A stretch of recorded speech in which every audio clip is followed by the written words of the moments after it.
बिस्मिल्लाहिर्रहमानिर्रहीम। अस्सलामुअलैकुम। तो क्या हाल हैं आप सबके? उम्मीद है कि सब खैरियत से होंगे। मैं भी अल्हम्दुलिल्लाह ठीक ठाक हूँ और मेरी फैमिली भी माशाल्लाह माशाल्लाह। तो जनाब, ये चांद की 11 तारीख की क्लिप है। टाइम करीब 1:30 बजे का था और मैं सबके लिए रूह अफ़ज़ा बना रही थी क्योंकि गर्मी काफ़ी हो रही है, शिद्दत बढ़ती जा रही है गर्मी की। और यहाँ मैं बना रही थी मीठा। मैंने 1 किलो दूध की खीर बना ली थी, ऊपर आप ही ने मीठा बना लिया था। और खाना जो है हमारे यहाँ बाहर से आ जाता है, तो ये न्याज थी।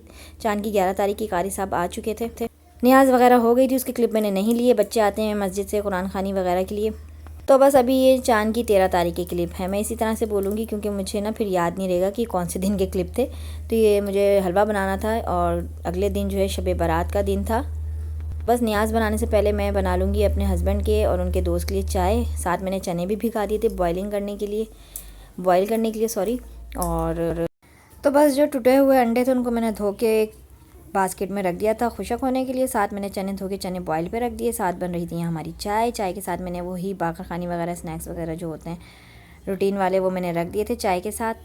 ये दोस्त इनके अक्सर लेट नाइट आ जाते हैं, ऑफिस के ही दोस्त हैं इनके, तो बस इनके लिए चाय बन रही थी। साथ मेरा बन रहा था सूजी का हलवा। सूजी का हलवा मैंने पूरी कोशिश की कि मैं रात को ही बना के रख लूँ, लेकिन बच्चे छोटे हैं तो इर्तिज़ा की आजकल दाढ़ें वगैरह आ रही हैं। उसने इतना तंग किया कि बस मुझे फिर ये हाफ डन करके सोना पड़ा। मीन्स के मैंने यहाँ 1 पाव घी ले लिया था, 2 किलो सूजी थी। सूजी को मैंने छान कर इसमें डाल दिया था। साथ मैंने इलायची के 2 बड़े चम्मच डाल दिए थे कूट के पीस के, और इसको अच्छे से फ्राई करके रख दिया था। सौंधी सौंधी इसमें से खुशबू जब आने लगी अच्छे से, मैंने इसको हाथ चलाती रही, अच्छी से इसको मैंने गोल्डन ब्राउन कर लिया था। देन उसके बाद मैं सोने चली गई थी, जैसा कि मैंने आपको बताया कि इर्तिज़ा अली तंग कर रहे थे।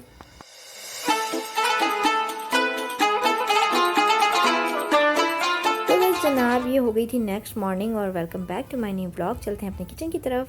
हाँ, मैंने सूजी गर्म पे रख दी थी और साथ आज हमारी किचन में बन रहा था न्याज के लिए दाल गोश्त। दाल गोश्त के लिए मैंने ले लिया था 1 किलो बीफ और साथ मैंने बॉयल कर दी थी मसूर की दाल। और साथ इसमें 4 प्याज चले गए। ऑयल गर्म हो गया, ऑयल गर्म करके हमने 4 प्याज डाल दिए। साथ मैंने बीफ डाला गोल्डन ब्राउन प्याज होने पर। साथ मैंने 1 चम्मच अदरक लहसुन का भर के डाला। साथ नमक गया और थोड़ा गया हाफ़ टी स्पून पिसा हुआ गर्म मसाला। चारों चीज़ों को मैंने अच्छी तरह से भून लिया। भूनने के बाद मैंने उसमें 2 कप पानी डाला और इसको रख दिया गलने के लिए। तो जनाब, आज मैं इसको सिंपल तरीके से बना लूँगी। दाल गोश्त को मैंने शान का 1 पैकेट ले लिया था कौरमा मसाले का। आज मैं दाल गोश्त कौरमा मसाले से बनाऊँगी। साथ यहाँ पे मैंने नट्स को भी 10 मिनट जोश दिला के इसके छिलके वगैरह रिमूव कर लिया था। साथ 2 कप मैंने चीनी को पीस लिया था। मैं किसी शीरे से नहीं बनाऊँगी, सिंपल चीनी ही पिसी हुई को इसमें ऐड करती जाऊँगी और इसको भूनती जाऊँगी। हलवे को मैं अभी एक साइड रख दूंगी। सबसे पहले इसमें टमाटर ऐड कर दूंगी और शान का पैकेट, ताकि एक साइड पर गलता भी रहे और अच्छे से इसका गोश्त भी गल जाए और मसाला भी एक जान हो जाए। साथ में आपको दिखा रही थी अपनी लाइटें जो ख़राब हो चुकी हैं, बस ये भी मैं चेंज करवाऊँगी। तो जनाब, मैंने यहाँ 3 किलो सूजी जो है ना भून ली थी। भून के 1 किलो एक साइड पर कर दी थी। इलायची और घी में इसको मैंने भून लिया। आप चाहें तो इसको एयर टाइट कंटेनर में अच्छे से बंद करके रख सकते हैं, क्योंकि घर में तो वैसे सूजी बहुत काम आती है। तो बस एनी टाइम निकालिए, दूध में बॉयल कीजिए और बच्चों को खिलाइए सूजी का हरीरा बना के। सूजी खाने से बच्चे मोटे भी होते हैं। एक्स्ट्रा हो गई थी तो उसको मैं एक साइड रख दूंगी। और 2 किलो को ही मैं हैंड ओवर कर सकती थी, क्योंकि जब ये जमने पे आता है तो काफ़ी टाइट हो जाता है। लेकिन आपने घबराना नहीं है, बस मैं इसको 15 to 20 मिनट्स में ही कंप्लीट करूँगी हलवे को। और एक साइड मेरा सालन भी हो रहा था। तो बस अब आ जाते हैं हलवे की रेसिपी पे। और थंबनेल में जो मैंने कहा दिवाली या शब बारात, आप ये कॉन्सेप्ट आप अगर 20 साल पीछे चले जाएं, तकरीबन मैं 10-11 साल की होंगी, तो मेरी नानी अम्मा जो हैं घर में शबराती लेकर आती थी हर साल। जैसे ईदी आती है बच्चियों की, लड़कियों की, फुलझड़ियाँ, पटाखे, सूजी की और ये सब सामान साथ लेके आती थी शबरात के हलवे का, मेवे वगैरह। और यहाँ मैंने ग्रीन, क्योंकि देखा जाए इंडिया और पाकिस्तान एक था, तो पिछले दौर जो गुजरे हैं में ये चीज़ें मिक्स एंड मैच हो गई कि उनकी दिवाली होती थी और हमारे यहाँ शब बारात होती थी, कि हुआ करती होगी। हर 20 साल में मौसम जो है चेंज होता है। टाइम बहुत ज़्यादा लोग अवेयर नहीं थे, लेकिन अब माशाल्लाह लोगों में इतनी अवेयरनेस है कि करना क्या है, शब बारात को किस तरह एहतराम से मनाना है, सादगी के साथ, इबादत के साथ। तो मुझे ऐसा लगता है कि शायद ऐसा होता होगा, क्योंकि हम भी उस दौर में काफ़ी फुलझड़ियाँ जलाते थे, पटाखे बजाते थे जब हम 10-11 साल के हुआ करते थे एक दौर में, बचपन में कभी। लेकिन अब अल्हम्दुलिल्लाह हमारे घर में भी कोई ऐसा कॉन्सेप्ट नहीं है कि दूर दूर तक फुलझड़ियों को और पटाखों का नहीं पता होता है। तो मुझे ऐसा लगता है शायद ये ऐसे ही होता होगा, क्योंकि बहुत जोशो खरोश से हम अपने बचपन में कभी मनाते थे। तो बस ये शब बारात जो है इस्तग़फ़ार का महीना होता है, मग़फ़िरत का महीना होता है। जितनी दुआ की जाए अपने लिए, सबके लिए, ढेरों बरकतें, अपनी रहमतें नाजिल फरमाए हम पर, आप सब पर। ये हलवा जो है ना टाइट होने लगा था यहाँ पर, और आपने घबराना बिल्कुल नहीं है। ये 10 to 15 मिनट्स में ही माशाल्लाह ये जमने लगता है, आपका हाथ जो है ना टाइट होने लगता है। और मुझे लगता था कि मैं 2 किलो ही कवर कर पाऊँगी। और ये देखें सूजी सारी बाहर भी गिर रही, क्योंकि जैसे मैं इसमें दूध का छींटा डालूँगी तो ये जमना शुरू हो जाएगा। और आपने घबराना बिल्कुल नहीं है। फिर वही वाली बात कि बहुत ही इत्मीनान के साथ करना है, लेकिन हाथ नहीं रोकना है। अगर हाथ रोकेंगे तो ये जमना शुरू हो जाएगा, डेगचे में गुठलियाँ बनना शुरू हो जाएंगी। अगर चूल्हा तेज़ करेंगी तो ये नीचे से जलना शुरू हो जाएगा, बहुत तेज़ी से जलेगा ये। तो हल्की आंच पे आपने हाथ चलाते रहना तकरीबन 10 to 15 मिनट्स के लिए, जब ये जमना शुरू होगा। माशाल्लाह हमारे अब्बू तो 10-10 किलो का बनाते थे। और वो सीनियाँ होती थी, सिल्वर की सीनियाँ बड़ी बड़ी गोल गोल, उसमें वो जमाते थे। और स्पेशली हमारे अब्बू ही रात को बनाते थे और हम अपने अब्बू के साथ बनवाते थे। रात को हम देखा करते थे उन्हें कि वो कैसे बनाते हैं। तो बस यहाँ अगर आप 2 बंदे हैं तो बहुत अच्छी बात है, अगर आप इसको कवर कर सकते हैं। लेकिन आपने फटाफट इसको इस ट्रे में डालना है। और इस ट्रे को मैंने देसी घी से ग्रीस कर लिया था, और ताकि इसमें ना ज़रा एक फ्लेवर आ जाए देसी घी का। जो आप टुकड़ी वाला हलवा बनाते हैं, कड़क हलवा कहते हैं हम तो अपनी ज़बान में से, आप लोग इसे क्या कहते हैं नहीं पता, कमेंट्स में बताइएगा मुझे आप लोग। और फटाफट किसी भी स्ट्रेट चम्मच से मैंने ये कूलर का अंदर का ले लिया था डब्बा, बॉक्स जो भी कहते हैं इसको, और मैं फटाफट डाल रही थी और इसको जमा रही थी। क्योंकि ये डालते साथ उसी शेप में जमना शुरू हो जाता है। तो गरम गरम आपने डालना है और केयरफुली, क्योंकि बहुत खोलता हुआ और तेज़ गरम होता है ये हलवा। अगर आप फ़र्स्ट टाइम बना रही हैं तो प्लीज़ अपने साथ किसी और को भी लगा लीजिएगा, खड़ा कर लीजिएगा कि आपने डालना है। और दूसरे वाले बंदे ने फटाफट इसको प्लेन करके ना इसकी शेप में मतलब इसको फैला देना है गरम गरम। साथ मैंने शॉपर में थोड़ा सा देसी घी ले लिया, तो देसी घी से मैं इसके ऊपर हलवे के ऊपर अपना हाथ भी मल रही थी, ताकि देसी घी का फ्लेवर दोनों साइडों से आ जाए हलवे के अंदर। और साथ में इस पर चिपका दूंगी बादाम पिस्ते। देखिए मैंने किस तरह से इसको फ्लैट किया है। इसमें आपने बिल्कुल आसरा नहीं करना, हाथ नहीं रोकना है। जैसे आप गरम गरम ट्रे में डालेंगी तो बस दूसरा बंदा फैलाता जाए। अगर फ़र्स्ट टाइम बना रही हैं, अगर आप एक्सपर्ट हैं माशाल्लाह पकाने करने में, तो आप अकेले भी ऐसे कर सकती हैं। बस मैं भी कोशिश कर रही हूँ, मैं भी क्योंकि साल भर बाद ही बनाती हूँ। जब भी शब बारात आती है मैं तभी बनाती हूँ बेसन का हलवा, सूजी का हलवा, चने की दाल का हलवा। लेकिन आज मैंने सिर्फ सूजी का हलवा बनाया है। इसी तरह गरम गरम पे ही ना आपने देसी घी का हाथ लगाने के बाद जो है ना बादाम पिस्तों को फैला देना है। और बादाम पिस्ते फैलाने के बाद इसको आपने अच्छे से एक दफ़ा और देसी घी का हाथ, इस प्लास्टिक जो मेरे हाथ में आप थैली देख रहे होंगे, इसमें मैंने देसी घी लगा लिया था 1 चम्मच गरम मतलब पिघला हुआ। और फिर मैंने इसको अच्छे से ना एक जायका देने के लिए टोटल जो है बस इसको कंप्लीट मैंने फिनिशिंग दे दिया है देसी घी और नट्स के साथ। ये देख सकते हैं आप स्क्रीन पर। इसके बाद मैं इसको उठा के यहाँ से रख दूँगी डाइनिंग टेबल पे। और देखें सारा मैंने गंदगी भी हाथ क्या साफ़ करी, क्योंकि हाथ क्या साफ़ करने तो ज़्यादा अच्छा रहता है, दिल को और दिमाग को भी सुकून लगता है पकाते हुए। मेरे साथ तो ऐसे ही खैर। तो यहाँ मैंने रख दिया इसको अब डाइनिंग टेबल पर हवा के नीचे। और इसको मैं गरम गरम में कट लगा कर इसकी बर्फ़ी के स्टाइल में, मिठाई जो होती है हमारी एक बर्फ़ी स्टाइल में, मैं इसको कट कर लूँगी।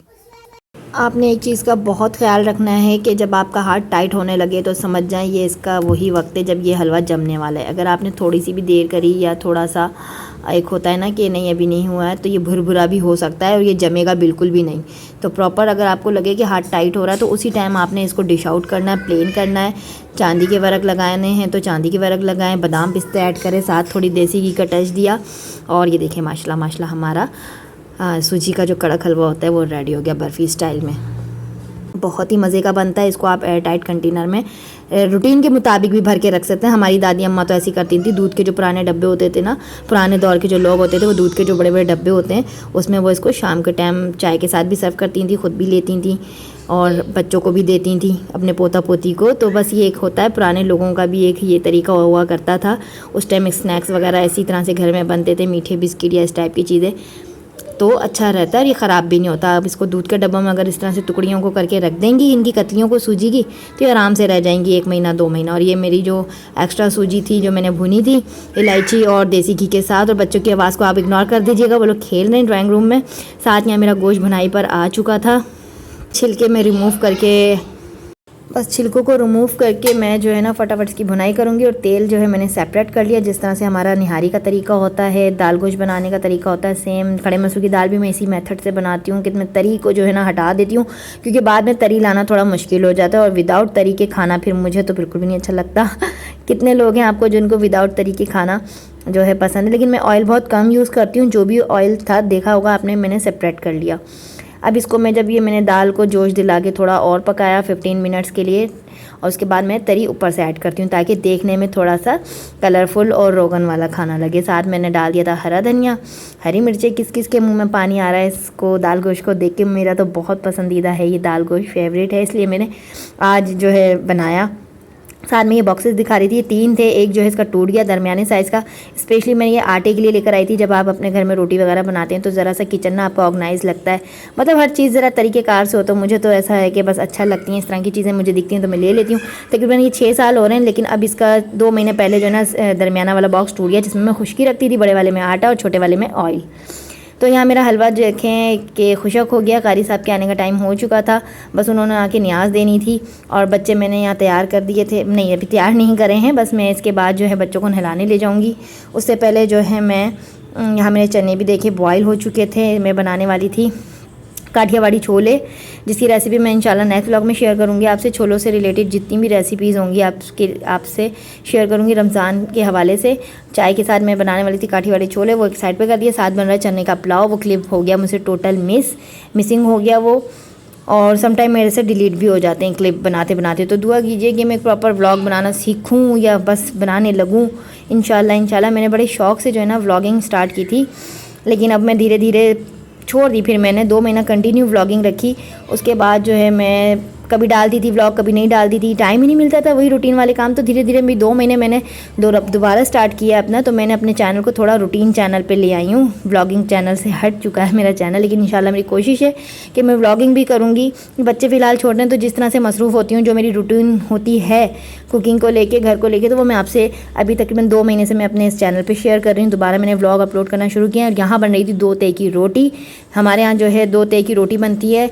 असर की नमाज के बाद जो है मैं आ गई थी अपनी किचन में 2 तय की रोटियाँ बनानी। तकरीबन 14 रोटियाँ बनाऊँगी मैं, और इसमें हलवा सर्व करके रखूँगी। तो पहले मैंने एक रोटी बेली छोटे से, उसके अंदर जो है मैंने घी लगाया। फिर एक और रोटी रखी, जैसे हम आलू का पराठा बनाते हैं, तो सेंटर में बस मैंने घी लगाया। साथ में मैं इसको सेक लूँगी कपड़े की मदद से, और ऐसे खोल के मैंने डबल करके रख दी। इसी तरह से मैंने 14 रोटियां बनाई तकरीबन। ठीक है ना जी। न्याज के लिए हमारे यहाँ ऐसे ही होता है कि हम ऐसी 14 रोटियां बनाते हैं, और फिर हलवा उसके सेंटर में रख के, ये देखें जी माशाल्लाह शानदार हमारा हलवा रेडी है।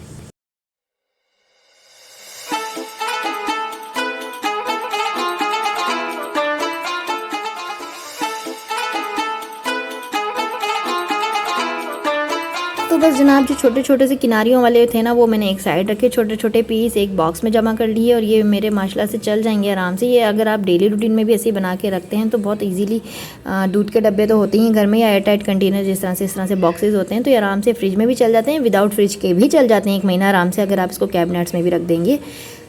लेकिन इसका सही तरीका यही है कि जो सिल्वर के डब्बे होते हैं ना, जो बच्चों के दूध के खाली डब्बे होते हैं, उसमें आप रखें, आराम से चलेंगे विदाउट फ्रिज के भी 1 महीना 2 महीना। तो यहाँ सारे जो साबुत वाले पीसेस थे, उनको मैंने जो है रोटी में 2 तय की जो मैंने रोटी बनाई थी, इस तरह से फोल्ड करके रखा। और साथ में ये जो हमारी शॉपर्स होती हैं, कोई ज़रूरत नहीं है कि इतने महंगे महंगे डब्बे या कोई स्पेशल शॉपर्स हों। तो इस तरह से मैंने बस दो पीस रखे हलवे की रोटी के अंदर। और सिंपल जो हमारी दूध वाली थैलियाँ होती हैं, ये भी मैं रखती हूँ मंगवा के, घर में काम आती हैं। और तो बस तरह से मैं 14 पैकेट्स बना लूँगी बांटने के लिए बाहर, और बाकी जो बचेंगे वो मैं डब्बे में करके फ्रिज में रख दूँगी। तो चाय के साथ यूज़ करें, शाम में, सुबह के नाश्ते में यूज़ करें। एक आपने जो है उठाई बर्फ़ी के स्टाइल में, ये टुकड़ा कह लें, क्या कह लें इसको, बर्फ़ी कतली कह लें, तो आराम से आप चाय के साथ भी इंजॉय कर सकते हैं, सुबह के नाश्ते में भी ले सकते हैं। बच्चों को एज़ अ बिस्किट के तौर पे, एज़ अ स्नैक्स के तौर पर भी दे सकते हैं। बहुत मज़े की और हेल्दी रेसिपी है, तो ज़रूर ट्राई कीजिएगा।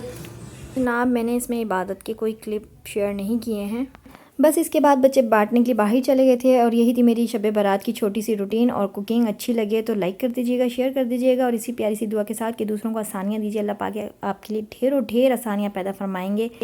अल्लाह ताला हम सब की मग़फ़िरत फ़रमाए और दिली मुरादें पूरी फ़रमाए, आमीन सुम्मा आमीन। तो अपना रखिएगा बहुत सारा ख्याल, मुझे रखिएगा अपनी दुआ में याद। फिर मिलूँगी आपसे नेक्स्ट व्लॉग में, तब तक के लिए अल्लाह हाफ़िज़।